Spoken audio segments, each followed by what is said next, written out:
ನಮಸ್ಕಾರ ಸ್ನೇಹಿತರೆ, ಪೈಲೂರು ಯೂಟ್ಯೂಬ್ ಚಾನಲ್ಗೆ ಸ್ವಾಗತ.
ನೋಡಿ, ಇದು ಹಳದಿ ರಂಬುಟಾನು ತುಂಬ ಸಿಹಿ ಕೂಡ ಇದೆ.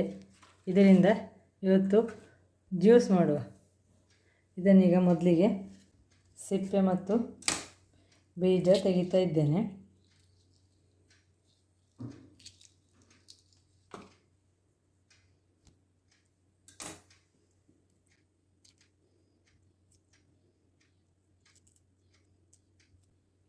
ಇದರೊಳಗಿರುವ ಈ ಕಾಸೆ ಅಂತ ಹೇಳ್ತೇವೆ, ಅದು ಕೆಲವು ಜನರಿಗೆ ಕಷ್ಟ ಆಗ್ಬೋದು ತಿನ್ನಲಿಕ್ಕೆ. ಈ ಜ್ಯೂಸ್ ಮಾಡಿ ಕುಡಿದ್ರೆ ಆ ರೀತಿಯೆಲ್ಲ ಯಾವ ಸಮಸ್ಯೆ ಇಲ್ಲ. ಚಿಕ್ಕ ಮಕ್ಕಳಿಗೂ ಕೂಡ ಕುಡಿಲಿಕ್ಕೆ ಕೊಡ್ಬೋದು.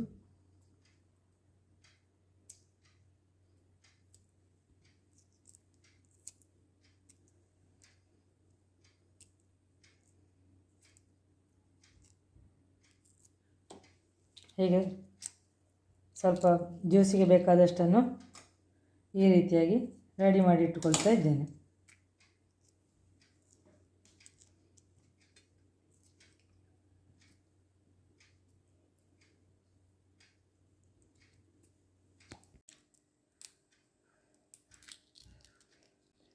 ಹೀಗೆ ಸಿಪ್ಪೆ ತೆಗೆದಾದ ಮೇಲೆ ಅದರ ತೊಟ್ಟಿನ ಭಾಗದಿಂದ ಸುಲಿಲಿಕ್ಕೆ ಸುಲಭ ಆಗ್ತದೆ, ಬೀಜ ತಕ್ಕೊಂಡು ಬರಲಿಕ್ಕೆ ಸುಲಭ ಆಗ್ತದೆ. ಹೀಗಿದ್ದದನ್ನು ಕೈಯಲ್ಲೇ ಸಿಪ್ಪೆ ಕಟ್ ಮಾಡಲಿಕ್ಕೆ ಆಗ್ತದೆ. ಆಮೇಲೆ ಈ ತೊಟ್ಟಿನ ಭಾಗ ಇದೆಯಲ್ಲ, ಅಲ್ಲಿಂದ ಈ ರೀತಿಯಾಗಿ ಸುಲಿಲಿಕ್ಕೆ ಸುಲಭ. ಈ ನಾರಿನಾಗಿರುವಂಥದ್ದನ್ನು ಚಿಕ್ಕ ಮಕ್ಕಳಿಗೆ ಅಥವಾ ಸ್ವಲ್ಪ ಏಜಿನವರಿಗೆ, ಹಲ್ಲಿಲ್ಲದವರಿಗೆ ಅದನ್ನು ಜಗಿಲಿಕ್ಕೆ ಕಷ್ಟ. ಅಂಥ ಸಂದರ್ಭದಲ್ಲಿ ಈ ಜ್ಯೂಸ್ ಕೂಡ ತುಂಬ ಹೆಲ್ಪ್ ಆಗ್ಬೋದು.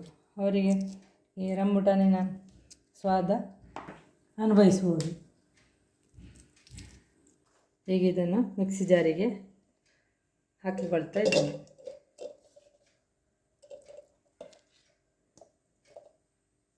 ಬಿಡುತ್ತೆ.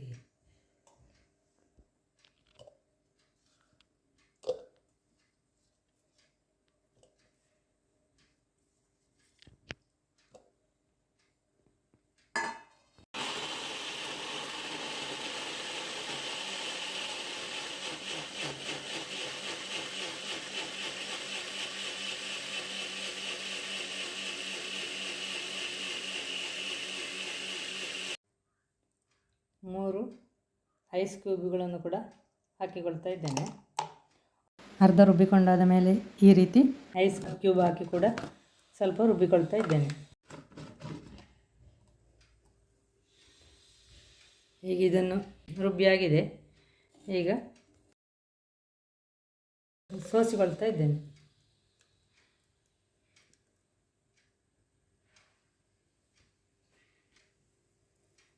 ಸ್ವಲ್ಪ ಮಿಕ್ಸಿ ಜಾರಿಗೆ ನೀರು ಹಾಕಿಕೊಂಡಿದ್ದೇನೆ, ಅದನ್ನು ಕೂಡ ಸೇರಿಸಿ ಸೋಸಿಕೊಳ್ತಾ ಇದ್ದೇನೆ.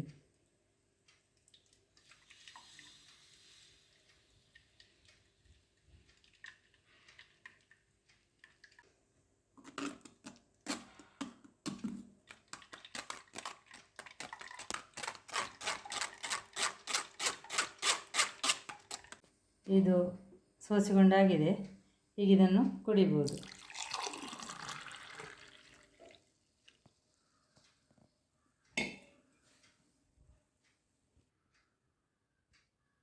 ಈ ಜ್ಯೂಸಿಗೆ ಈಗ ನಾನು ಸಕ್ಕರೆ ಆಗಲಿ ಜೇನಾಗಲಿ ಬೇರೆ ಯಾವುದೇ ಸಿಹಿ ಆ್ಯಡ್ ಮಾಡಲಿಲ್ಲ.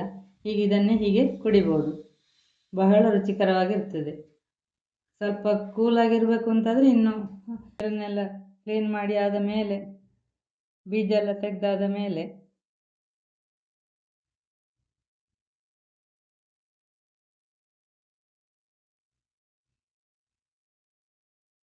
ಈ ಥರ ಇದನ್ನು ಸ್ವಲ್ಪ ಹೊತ್ತು ಫ್ರಿಜ್ಜಲ್ಲಿ ಇಟ್ಟುಕೊಂಡು ಆಮೇಲೆ ಕೂಡ ಮಿಕ್ಸಿ ಜಾರಿಗೆ ಹಾಕಿ ರುಬ್ಬಿಕೊಳ್ಬೋದು. ಇಲ್ಲಂತಾದರೆ ಹಾಗೆ ಕೂಡ ಹಾಕಿ ಈಗ ನಾನು ಮಾಡಿದ ರೀತಿ ಆ ರೀತಿಯೂ ಹಾಕಿಕೊಳ್ಬೋದು. ಐಸ್ ಕ್ಯೂಬ್ 2-3 ಹಾಕಿದ್ದೇನೆ. ಹಾಗೆ ಕೂಡ ಕುಡಿಕೊಳ್ಬೋದು. ನಿಮಗೆ ಕೋಲ್ಡ್ ಯಾವ ರೀತಿ ಬೇಕಾದರೂ ಕೂಡ ನಾರ್ಮಲ್ ಟೆಂಪರೇಚರ್ ಅಥವಾ ಕೋಲ್ಡ್ ಹೇಗೆ ಬೇಕಿದ್ರೂ ಮಾಡಿಕೊಂಡು ಕುಡಿಬೋದು. ಬಹಳ ರುಚಿಯಾಗಿರ್ತದೆ. ಹುಳಿ ಅಂಶ ಅಂಥದ್ದು ಇಲ್ಲದ ಕಾರಣ ಎಕ್ಸ್ಟ್ರಾ ಸಕ್ಕರೆ ಸೇರಿಸಬೇಕಾಗಿ ಬರಲಿಲ್ಲ. ಹಾಗೆ ಕೂಡ ಕುಡಿಲಿಕ್ಕೆ ರುಚಿ ಇರ್ತದೆ.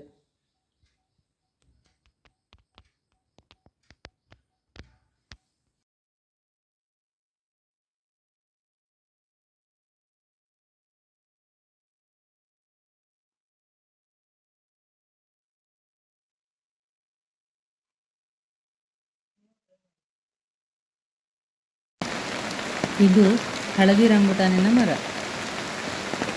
ಇದಕ್ಕೀಗ 10 ವರ್ಷ ಆಯಿತು. 5 ವರ್ಷದಿಂದ ಫಸಲು ಕೊಡ್ತಾ ಇದೆ.